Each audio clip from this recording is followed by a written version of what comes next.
ndekete géej gu nekk dafa am borom. Each of these seas is inhabited by an entity. It contemplates the vastness of the sea that the Alif has shaped. This is how he perceives the sea, bubbling under the brilliance of its water, to the point where the effervescence reaches such intensity that it would burst the human eye, the Zahir state, if one attempted to endure its vision.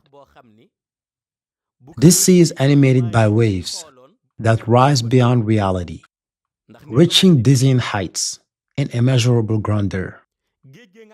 They seem to water the divine realm itself before resuming their perpetual motion.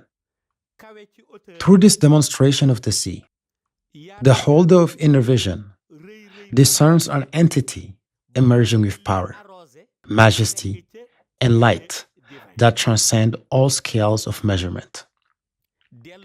This being stands with such imposing stature that the possessor of inner vision cannot discern its head. Thus, through its manifestations, tajaliyat, it gradually transforms so that the holder of inner vision can grasp it.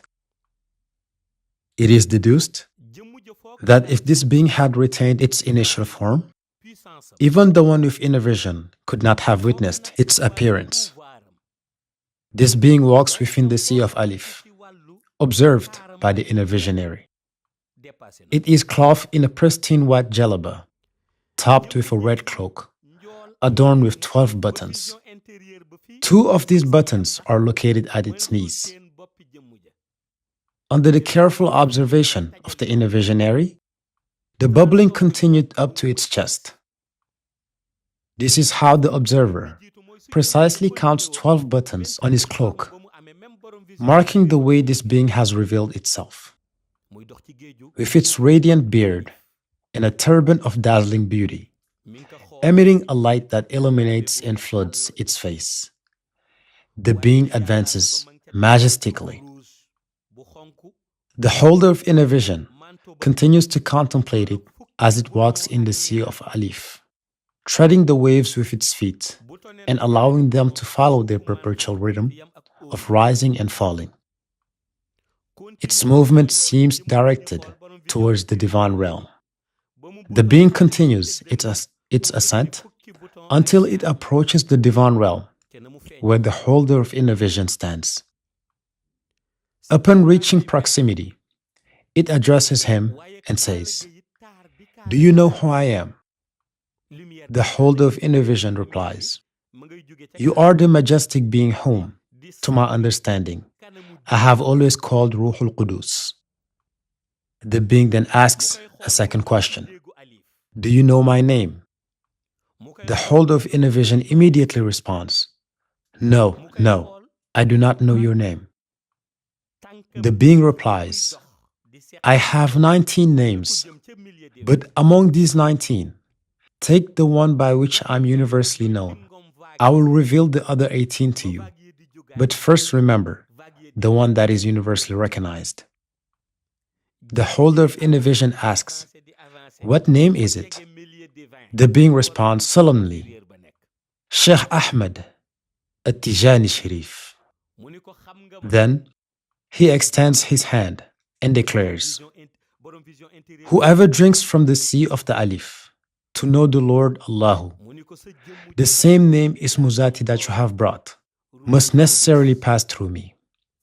Everything in the Sea of Alif, everything in the Sea of the Alif, attributed to a gnostic, Arif, proceeds from me." The holder of inner vision then eagerly asks, "Who is it?" The being with unshakable majesty replies, "Me, Sheikh Ahmad Tijani Chérif." The holder of inner vision, deeply moved, exclaims, "Since you have granted me immense spiritual opening, Fathu, through the zikr I have chanted, namely Ya Latif, and since your sublime name, which have just revealed to me, precedes the 18 others you wish to make known to me, grant me the first time to praise this name before you continue." The being then stands in the Sea of the Alif, listening with absolute attention. The holder of inner vision raises his voice in a song of praise.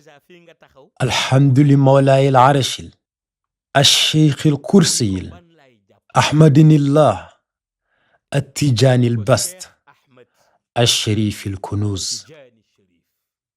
What the holder of inner vision sought to express was his own understanding, a spiritual structuring that allowed him to introduce the terms Arash, Kursiyu, Bast, Allah, and Kunuz. For, although he had received a name, Sheikh Ahmad Tijani Chérif, and was aware of it, he knew that a direct assimilation of this name, in all its depth, was neither immediate nor evident. This is why, in his praise, he ordered the appellations in a specific manner: Mawlaya, Sheikh, Ahmad, Tijani, and finally, Sharif. Indeed, this majestic being, walking in the Sea of the Alif, embodied a transcendent reality. From then on, the holder of inner vision asked to receive its ultimate synthesis. Thus, the being led him even deeper, through his inner vision, into the spheres of the divine realm, where it infused him with the remaining 18 divine names. The holder of inner vision received them all and added them to the first name revealed, Sheikh Ahmad Tijani Chérif, thus completing the set of 19 names. Then, in an act of submission and gratitude, the holder of inner vision addressed the being and declared, "By your will, I will do everything in my power to exalt and praise each of these 18 names with the consideration they deserve."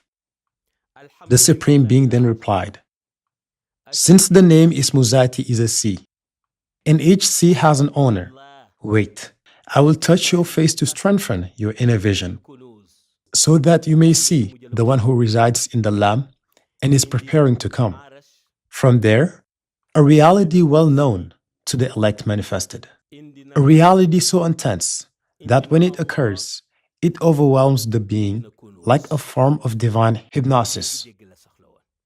It is the same effect produced by the contemplation of a luminous arrangement, whose perfect organization fascinates to the point that the observed being ultimately captivates the observer entirely. This is precisely what happened to the holder of inner vision in the presence of Mawlaya Sheikh Ahmad Tijani Chérif. He observed it with such intensity that he gradually forgot that the Alif, the Lam, and the Ha were each a distinct sea, each with its own owner. His mind was entirely absorbed by the Sea of the Alif and the immensity of the opening granted to him. At that precise moment, he could only express what he deeply felt and what was inspired in him at that time. For when the soul reaches certain spiritual states, it can only utter what is dictated to it.